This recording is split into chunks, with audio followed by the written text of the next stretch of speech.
Is that royalty free, Tim? Hey folks, welcome to DTLT Today. I'm Tim Owens. And I'm Andy Rush. And we've got actually what's turning out to be a pretty interesting episode. We were just talking around 4 o'clock today saying, so what exactly are we going to talk about? Which seems to be the very difficult thing, is how to find a topic when you're doing one of these every single day, as we've been doing. And we considered doing a show about how difficult it is How to come difficult up with it is to topics. find a topic. But that wasn't going to be... That would have been a little bit more boring. But, you know, Brian Alexander, as recently as yesterday, maybe even the day before, was starting to ask these questions online about how do we move past the LMS? How do we get rid of the LMS? It seemed to be the premise of the argument. And there was a lot of back and forth about, do we need to or don't we? What does that even look like? How does a university move past it? And is that even necessary? We had wanted to do sort of a hangout because, you know, 140 characters makes it really difficult to talk about those complex issues. Refute and rebut. But it never quite worked out. But I figured we'd do an episode today, and we've opened up the hangout, and we've got quite a few people here. Zach, Noise Professor on Twitter, Zach Dow is in there. Todd Conaway, and please remind me, ma'am, what your name is again. DePauli. DePauli. Is that right? Am I saying that right? Close enough? Okay.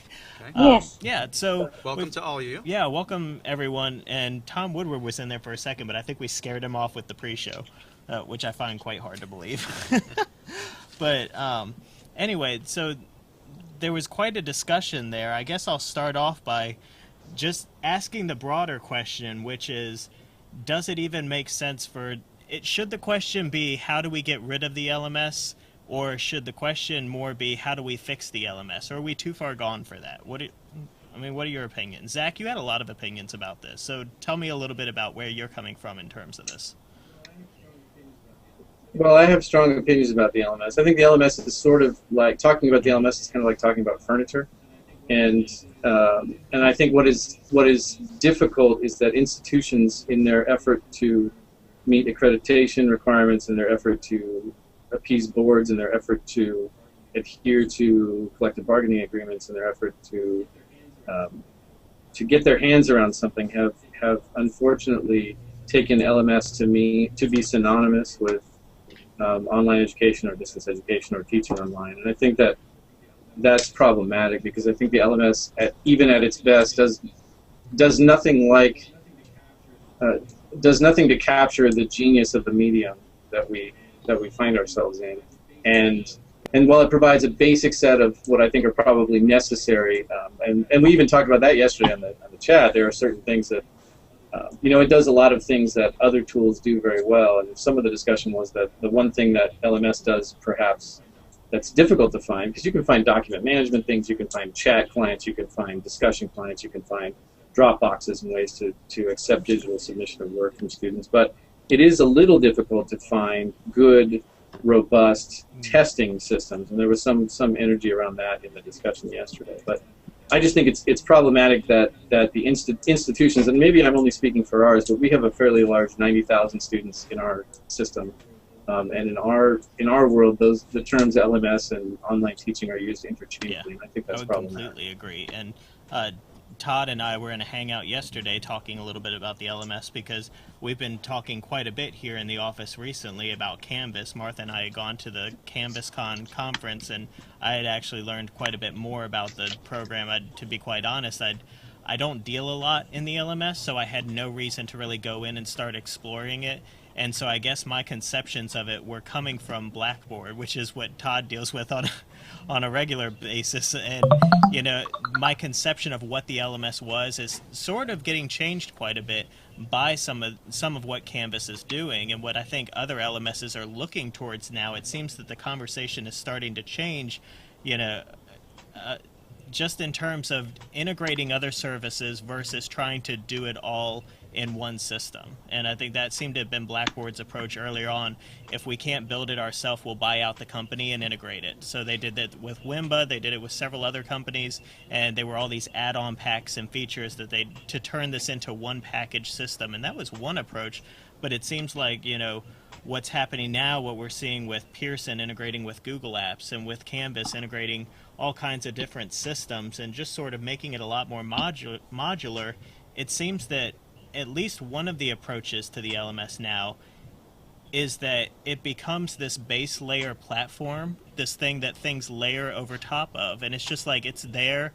It provides that integration for all these other separate sets of tools. It allows the professor to not have to go out to 20 different spaces to do particular tasks, and it makes it easier from in that. George Siemens had a good post called The Platforming of Education, which I think is very relevant to a discussion like this, and I'll put it in the show notes as well. What's your take on that? Todd? Others? I agree with Zach, and I think words like "it's easier to use" scare me a little bit, and I think that that's one real attraction for teachers and students too. I think, but the long-term picture, I hope, is that we use the thing called the internet, not the LMS, or that we use the community and not the school building. And I think that the LMS has replicated, like they say, kind of all the bad things we've done in education without really taking advantage of some of the things we've kind of left behind as we've gone to a more 500 people in a room lecture model of some classroom environments. I like what our conversation yesterday was great, just hearing from you a little bit more about the Canvas space, and I've been able to see a live class in Canvas here for these past couple months, and I think it better replicates kind of what the internet does well without just boxing it all in. And I wonder specifically in terms like that, anyway, if we get caught up in terms like, the LMS versus the internet, but most LMS platforms are existing in an online space. Can they coexist, I guess, is my question, or something that I wonder in the larger version of the argument. It's like, saying, I'd rather not have Facebook, I'd rather have the internet. Well, you can have your cake and eat it too, I guess, because of the internet. But I think people's impressions, like I know when I work with teachers here, we say, well, we use Blackboard, and almost instantly they've gone up. Yeah. This is my workspace. It's in the thing called Blackboard, and it's part of it's just language, I think, and I know it sounds kind of trite to say that I want to use the internet, not the LMS, but I guess what I mean is I'd rather people see online learning as the community you live in, the thing called the internet, textbooks, other human beings, just a bigger picture of learning in general, and that the internet is a piece of that. Well, I mean, puzzle. And isn't the term LMS kind of a cringeworthy term in terms of learning management? Right. There really isn't any such thing as managing learning, and it's really more about, and especially when it comes to Canvas, kind of managing the tools that you use to manage your social networks, to manage your media creation and distribution, or where you're going to publish and that sort of thing. So I sometimes just even seeing the acronym or seeing the term learning management system is kind of difficult to get around, and I'm hoping that Canvas apparently, and Tim is, especially with the conferences, has investigated this further than I have, but I'm seeing some really neat things that really do kind of integrate some WordPress-esque type capabilities, especially when it comes to the publishing of rich media and that sort of thing. And the other just basic thing are things like opening a course up to the world. It's flicking a switch basically, and that tutorial, that course, that full online experience is opened up a little bit more than some of these other systems allow you to. Well, and what's interesting. I think that's right, Andy. I think that to the extent that the classic LMS, I mean, you think it just represents a tremendous failure of the imagination, but it's developmentally appropriate, right? So 10 years ago, when no one could get their hands around except people who were WordPress jockeys or whatever, here's something you can get your hands around.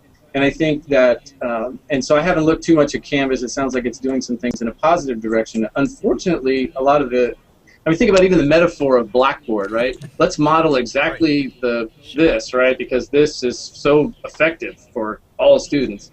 And so I think that the approach that many of the LMS vendors have taken in the development of their software, their trajectory is to say, okay, people want to do Facebook, so let's add the fact that you can upload your own pictures so that when you're in discussion boards, we can see what you know, it's like kind of let's bolt on the sort of lamest surface things of systems that people actually want to use, and it's kind of the creepy treehouse, right? And so we'll build our own sort of private Blackboard-esque, I mean a Facebook-esque environment, because that seems to be what students want to do.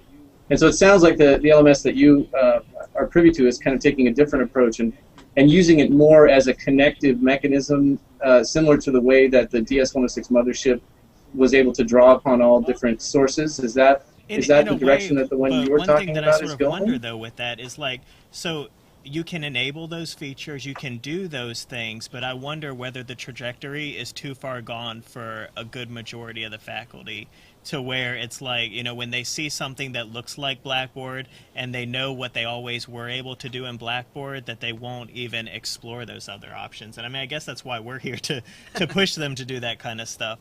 But it, you know, you have to wonder. I did, and this is very interesting, and I'm hoping that it's going to work out. I did issue a challenge to Jim Groom yesterday that I'm interested in flipping the models of DS-106, which is the digital storytelling MOOC that we did in both the spring and the summer, and we didn't actually have a course here in the fall, but it is being taught in the spring. Jim's teaching a face-to-face traditional class at Mary Washington for digital storytelling, and of course there'll be the online open component. So I said, what if you taught your traditional course using the open online tools that you always do? WordPress, feed WordPress, do all your stuff there. But I want to attempt to see if I can run the open online portion of it, or facilitate it, not quite run it, but, you know, facilitate the open online portion of it and bring everybody into Canvas and see if you could actually facilitate something like an open online course completely through that and it be effective in some way.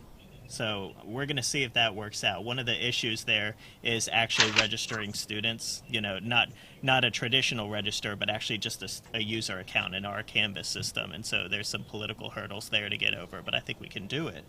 And another thing that Clint Leyland brought up on Twitter that I thought was a salient point is that a lot of times this discussion, there's a lot of back and forth between your sysadmin and IT people and your faculty, because the pedagogical approach to something is not necessarily going to jive with what IT wants, which happens in all kinds of purchases. And, you know, a lot of times IT is getting given a larger portion of the discussion, I think, and they're always going to value reliability, scalability, you know, things like that, which usually have very little to do with a pedagogical approach to teaching. Well, and give Canvas credit, when they came here as one of the finalists for the demos that they did, they impressed our CIO and also the network administrator in terms of how they work.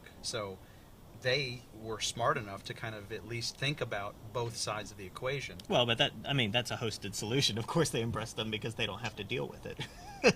This is true. In some ways. But in terms of, I guess, speaking of the integration in terms of our systems, they did that very well. They thought through that stuff, and they knew that was going to be an important piece to the puzzle. So I do also wonder. But Timmy boy, I think you're right that so much weight and effort and energy goes into, you know, let's talk about AD authentication and single sign-on and how it's all going to fit with PeopleSoft and uploading of student accounts and, you know, and that's just often where it ends, because I think that large institutional IT departments Yeah. are much more focused, of course, They on can't that. bring the discussion back. I mean, can you imagine a district IT office that had as many people that were focused exclusively on instructional technology as were focused on, back office systems and enrollment and that kind of things? Imagine. Well, and Andy, one point that you made earlier was Not, that, you know, certainly one direction we can take is to try and convince faculty to start using these new things in the LMS and try out these new tools and everything. But you said you could go the other way and just say you could start pushing an environment much like we've tried to do here at Mary Washington, where you're open to using new tools in general and not relying just on the LMS. And it's a completely separate approach from this, where it's like, get used to the integration of all these things here and be comfortable with it. But again, the word comfortable and easy, as Todd mentioned, is not always a good thing, right? Yeah, I mean, well, changing the faculty, and I've been doing this here at Mary Washington for 13 years now. And we've been over backwards kind of trying to get faculty to kind of like the things that we've done, or at least we've had that silly attempt to do that sort of thing. And I'm at a point where it's kind of like, look, it even kind of goes back to the bag of gold talk that Gardner gave. It's like, we've got a really neat new system here that you could use if you don't want to use WordPress. And try one of these, because it's better than what you've been doing. Right. So, but I don't know if we can change faculty or not. Yeah. Go ahead, Todd. I had a great conversation yesterday with Lisa Lane, and I will say two things. One, personally here, we have some faculty using WordPress as a platform for hybrid courses. We have one instructor this semester using 3D Game Lab as a platform for one of her classes. If I could click my fingers and all of a sudden we would move from Blackboard to any other product, I wouldn't do it. Sure. It would cause chaos. And that chaos, in the end, would be very detrimental to the movement we're making forward in online learning. So that's one thing. Lisa told me yesterday she's on sabbatical right now, and she's doing some amazing things. She's been a real advocate for open platform learning environments or whatever. But this spring she's teaching 5 courses, and there's like around 40 people in each one. And she says, so am I going to make 3 of them are different classes? So how does a teacher use these open spaces without like working 27 hours a day to communicate, to grade, or whatever their daily things are, It just made me, it was a very real life thing where I just went, DS 106 was like one class, and I think that was the one class Jim was teaching or whatever, and it seemed to work.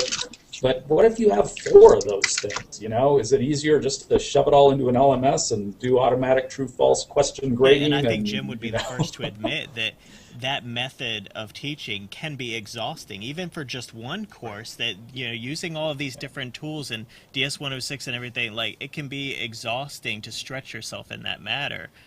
So I totally agree.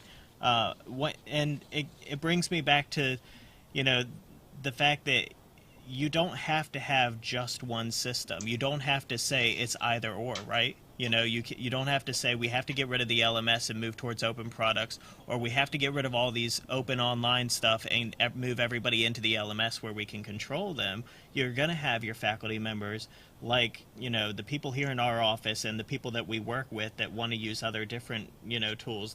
They'll do their own thing, and they'll figure it out, and they'll do really interesting stuff with WordPress, with wikis, with all these different online tools. And then you're going to have the faculty who are very comfortable in the LMS. And my goal in that space then is, let's improve the LMS. And it seems like the market is starting to get there, where they're starting to understand these things like integration with other services, with opening up courses to the public, and I could go on and on about all these different things that I'm starting to see from certain companies, not from all of them, which is unfortunate. But the trajectory and the movement, I think, is there, which which I'm glad to see, which is why I sort of took issue with Brian Alexander's point, which was how do we move past the LMS? It was like that seemed to me to be the wrong question to be asking from the get-go. Is like, how do we get rid of the LMS? I think that does more damage than it does good in the long run, because why can't you have both? And Mikhail, you joined us, and I'm interested on your take on this. I don't know, does Baruch use Blackboard, or are they currently looking, what LMS do they have, and how do you all do in terms of support for that? Hey. Hey guys. All of CUNY uses Blackboard. We're married to it for the next 4 or 5 years. They just signed a new contract for hosting for about $5 million. We feel for you. So, yeah, right. While there is some talk of playing around with things like Moodle and now Canvas, the official IT line is that the CUNY has an LMS, and that's the LMS you need to use. But there are alternatives. Blogs a Group, which oversees one. Other schools have been using other stuff, but mainly in WordPress. I think there's a Moodle install floating around somewhere at the Grad Center. So yeah, so that's our story there. I don't see us as an institution moving to anything other than Blackboard for a long time.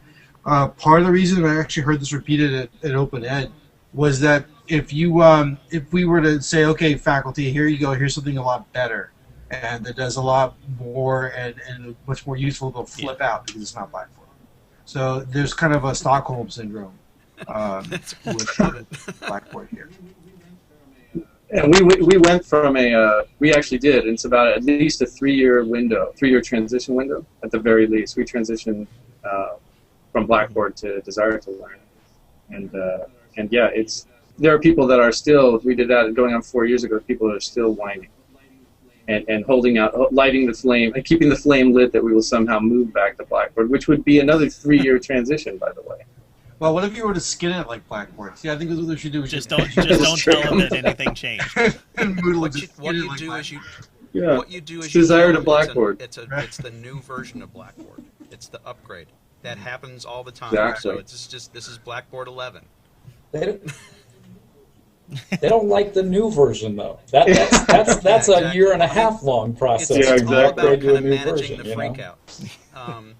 And it's always going to happen. Yeah. And I will say, we mentioned it on a previous episode that Mary Washington, surprisingly, did not run the two systems simultaneously at all, did not do a slow rollout.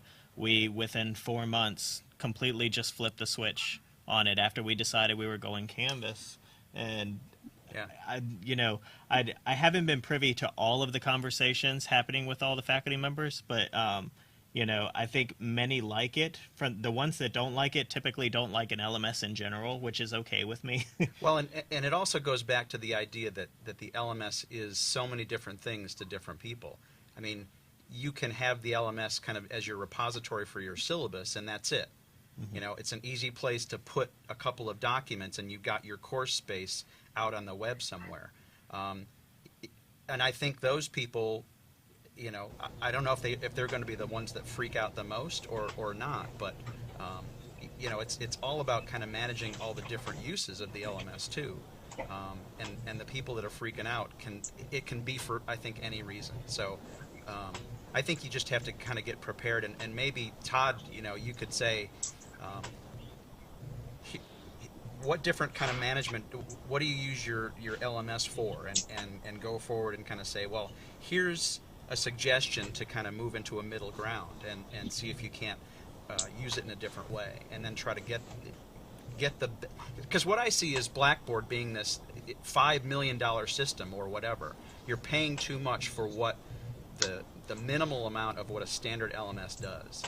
If you can get something like Canvas kind of into the sphere of things and get it used in the right ways, anybody can use the LMS for basic things. But I don't know, that might be too simplistic. Do you guys host it? Say that again? You host Canvas?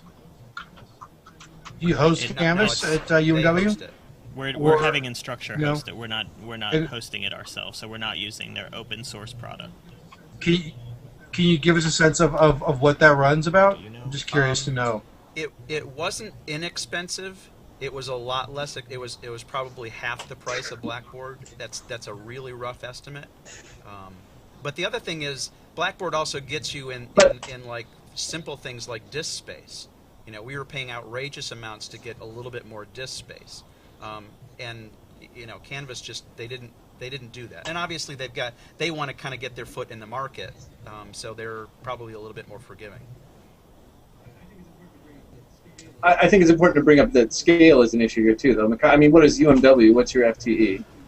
We We're at How many students do you have? 4,500 undergrads, and there's a graduate, probably another 1,000 graduate. Right, and so Mikhail's scale is like, you know, we have 90,000 students. How many students do you have, Mikhail? We have 250,000. Right. Right, so it's. Wow. I think that, and I'm not to say anything other than that's a really big part of the discussion when you're talking about transitioning between, when you're talking about hosting, when you're talking about paying for it. But Andy, you brought up a good point, and Todd, I know you were going to say something, so I won't talk for longer than 1 second. But it is really talking about the LMS is like talking about furniture, and it is what you do with it, I think. And so as long as, to me, my efforts are to keep that conversation. Here's where you start. You want to put up your syllabus, great. Now what are you doing with everything else? This is fine as a front door, as a homeroom, if you will, as a place to go that provides convenient linking to student management or enrollment systems, that provides some level of security and comfort for people that have those issues. And then, but this is not where you stop. This is where you start, and it's a start. It's a crawl, walk, run thing, and that's Todd, the go crawl, ahead. right? I think a lot of the things we've dreamt about or talked about, they're happening already. They're going to happen whether we push for WordPress or Canvas or Black. It's already happening. You know, YouTube is a great example of, so there you are in your LMS, you're working in it for 3 years, you discover this thing called YouTube, you make your own video telling your students smart things, and you put it in your class. And all of a sudden, you realize, oh, look, it's out there on the internet too. And so it's a hyperlink. You can get it from anywhere. It can go anywhere. And I think that SlideShare, Twitter, I mean, all these things we use are all part of that growth that's just going to happen. And we're going to all go, let's use the right tool for the right thing. So you use the Blackboard gradebook, you use YouTube for video, you use Twitter for short, instant communication, you use whatever. And I think that's where we're all going to go anyway. And I've had conversations already recently happened. with a professor who, wanted to get away from the LMS because he wanted to go to WordPress. I'm like, okay, yeah, let's talk about it for a little bit. And it ended up being because he didn't have enough space in his course in Canvas for all the files he wanted to store. And I said, well, okay. So we started looking into UMW blogs and that kind of thing. He wanted me to completely lock it down to only his students. Not even all of Mary Washington could view his stuff, just his students. Password protect everything. Upload his files because he had scanned in complete copyrighted books into his course and he wanted them to be able to read it. So my point being that there are ways to use these great tools like WordPress in very poor ways, and just in that there are ways to use the LMS in really amazing ways, I think. And so that line gets very blurry. And there's even the controversy that got kind of stirred up about how many people are using the LMS, and Right. It gets back even to the definition of what is using, because Canvas was very excited when it was told that our use was so high compared to Blackboard, and then it gets down to the definition of what is use. Right. And do people have an account there? Are people putting any documents there? We also have the joke at Mary Washington that Blackboard was essentially a repository for PowerPoint slides that had copyright issues with them. They could hide it behind a wall, and they didn't want to. They wouldn't be able to share it in a place like SlideShare or on YouTube. So, Right. The uses is another kind of area that we need to deal with as well. Yeah. Well, I think we've covered this topic pretty much to its death. If we've decided anything, I think it's that there are tons of tools out there. There will continue to be. There are going to be changes in the LMS market. Hopefully those changes are for the better. It seems like in some ways that is the case, depending on which company you're with and which product you're using. But ultimately what it comes down to is that you've got in my eyes, that you've got good support personnel that are looking at it from a pedagogical aspect, similar to what we're doing here at DTLT today, and helping guide those decisions, at least in some respect and fashion, both on the faculty level, on the purchasing decision side, and everything else. Well, and I think getting back to the Gardner Campbell thing, I think what we need to do is evangelize and kind of push for the bags of gold, and say, there's all this stuff out there that's going to make you do this stuff in such a experiential way. We got to try to push in that direction, I guess. Sure. Any other final thoughts from you guys? You guys wrapped it up beautifully. We're pros, Yep. You're my biggest fan, Zach. We appreciate your support. Well, thank you all for watching Nice. DTLT today. We appreciate your time and the discussion, and we'll continue to have it both in the comment field at dtlttoday.com and beyond. All right. Take Thanks. care, folks. See ya.